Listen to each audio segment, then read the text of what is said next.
Hello, everyone. Today, I will be presenting my final project entitled Interstates Ruined Our Cities, a History and Precedent Study. And in these slides, I kind of look at a couple different examples from around our country and some major cities of how interstates are no longer suiting their purpose and are instead creating a lot of complications in urban living. Our first precedent exists in New York Heights Promenade. And this is actually a site that I visited last semester. And I did a sketch that you can see here. And it's just very obvious here. You can see that disconnect from all of the people and the neighborhoods that live up on these upper terrace levels to this local park, public park below, as well as a pier system that is also open to the public. And there's really very few connection points between the two. So it's not very safe for the local residents that are trying to cross. And additionally, it's bringing in a lot of emissions, having all of the car traffic be so close to these existing neighborhoods. This diagram shows what optimal flow through an urban area, like what it should look like, essentially, where you have like the big traffic, the fast traffic outside of the cities. And then as you move in, you start switching into these more compact modes of transportation that coincidentally also affect the environment a lot less and are a lot more ecologically friendly. And as we move forward into the future with emerging transportation technologies, I expect a lot of these other modes to continue to improve ecologically as well. Here you can see one proposed solution that essentially creates a land bridge type formation that would reconnect these communities to the park, would also conceal traffic and potentially create a buffer from the pollution into the neighborhoods as well, which would greatly impact the public health, like improving it vastly and just improving the connectivity and the potential for economic growth in the neighborhood.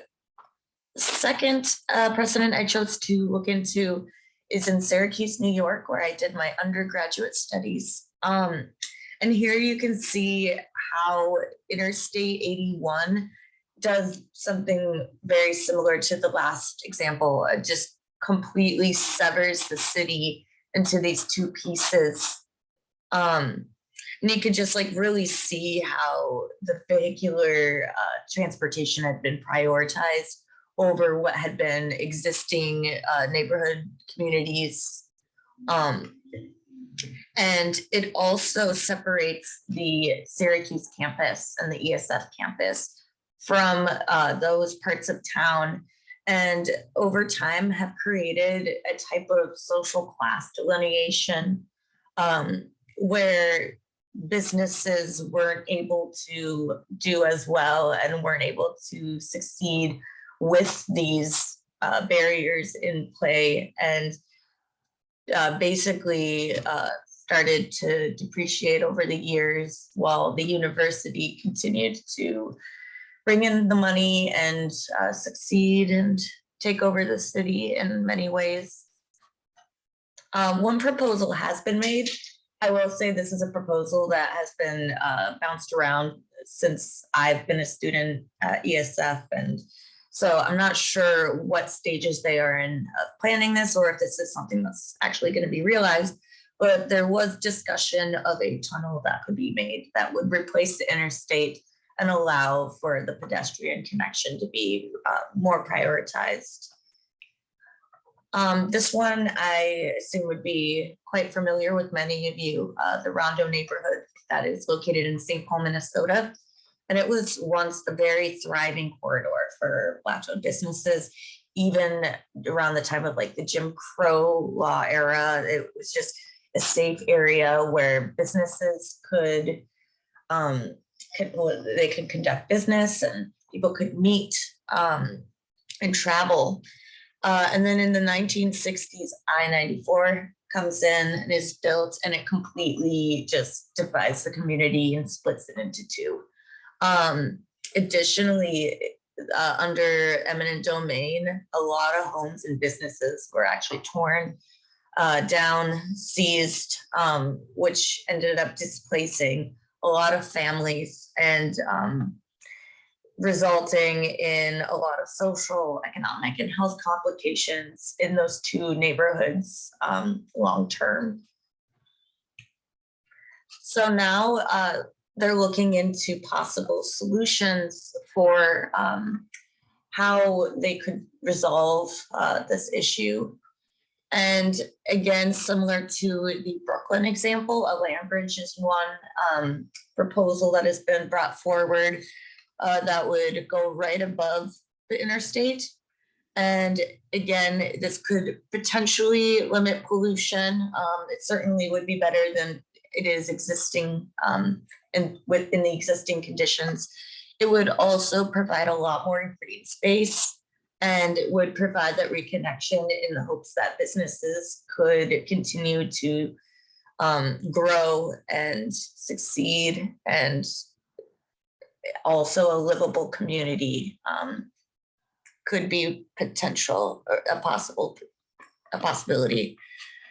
And then here it kind of breaks down some of those goals that they were looking at accomplishing with the plan, and then all of the other opportunities that arise with this land bridge proposal.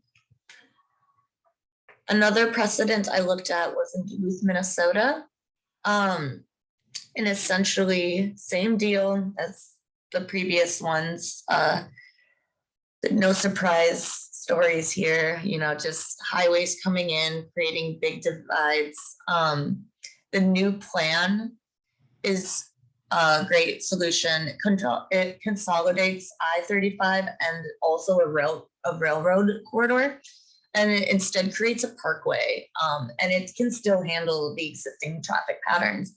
But additionally, it creates these pedestrian ways so that people can safely travel and be able to network from all the different popular points of interest and job centers. It's targeted to benefit vulnerable communities that were negatively impacted by the construction of the interstate to begin with. It is promoting multimodal transportation rather than just a singular passenger car. It kind of splits it up into the multi-modes, such as e-scooters, bikes, trains, buses, to suit the amount of distance that needs to be covered, and then the time that one needs to travel that in. And then here you can see a photo that shows native Duluth indigenous patterns.